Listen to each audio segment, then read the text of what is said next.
To find your wealth or money corner sa bahay man o sa opisina, tumayo sa entrance or main door. At yung from the main door, nakarap ka papasok ng bahay niyo po, yung farthest left hand corner po, yung space na yan po yung wealth corner.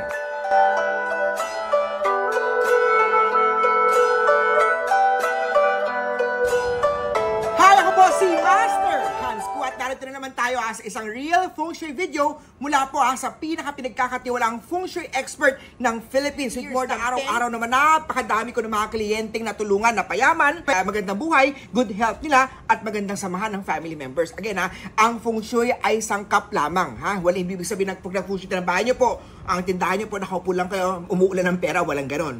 Ingredients lang po to dahil nasa inyong mga kamay nasa lalay ang inyong tagumpay. Pag-usapan natin ngayon ang tungkol po sa wealth or money. Kung ikaw ay mahilig sa wealth or money, mag-comment ng thumbs up para mas ma-enhance mo ang swerte sa pera or wealth.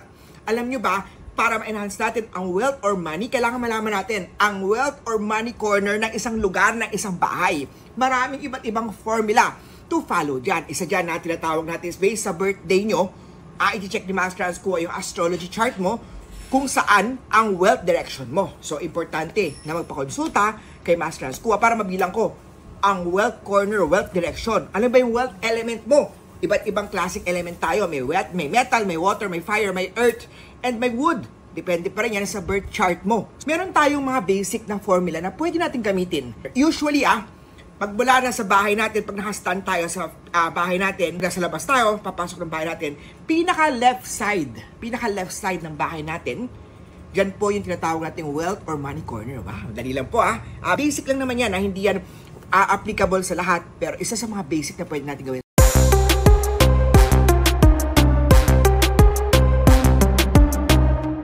Ano nga ba ang dapat natin gawin para ma-activate ang money corner natin? Importante na ang money corner natin sa bahay natin ay hindi CR. Importante na ang money corner na namin na funksyon kanina lang po, nakita ko ang money corner ng bahay niya po, nilagay niya po ng basurahan, nilagay niya lumang mga gamit niya, kaya naman pala stagnant ang money niya.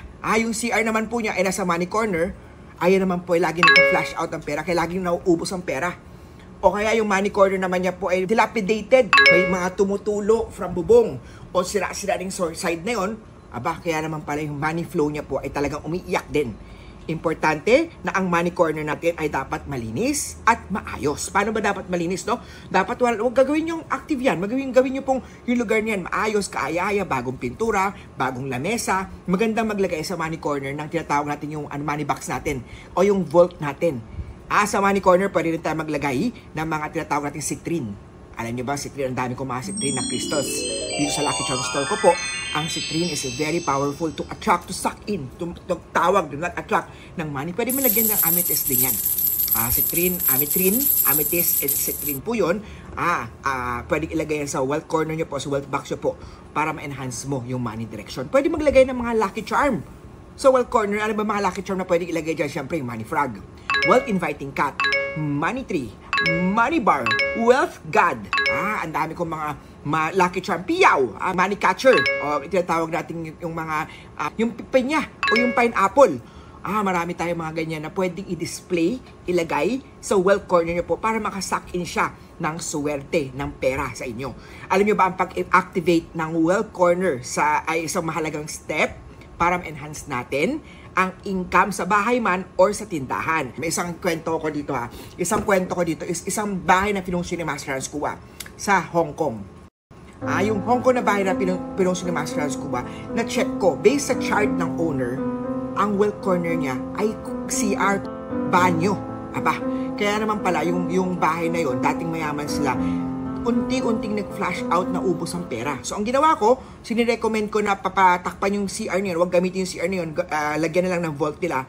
After few months, pinabalik din naman ulit sa Hong Kong dahil gumanda na ang negosyo nila. Kaya naman importante ang money or wealth corner, importante na magpa-feng shui kay Master Hans Kua. Imbitahan ako ng personal sa aking cellphone number, 0922-829-0382. 0922-829-0382. Message nyo ako sa facebook.com/HansKua. Ang mga services ko po ay tarot, baraha reading, astrology, birth chart reading, palm o guhit ng palad reading, face or aura reading. Siyempre, feng shui ng bahay, feng shui ng opisina, cleansing ng bahay, cleansing ng opisina. Paano? Mag-comment kayo kung saan yung well corner nyo, picture nyo po, tapos comment down below. Kita-kita tayo sa next feng shui video ni Master Hans Kua.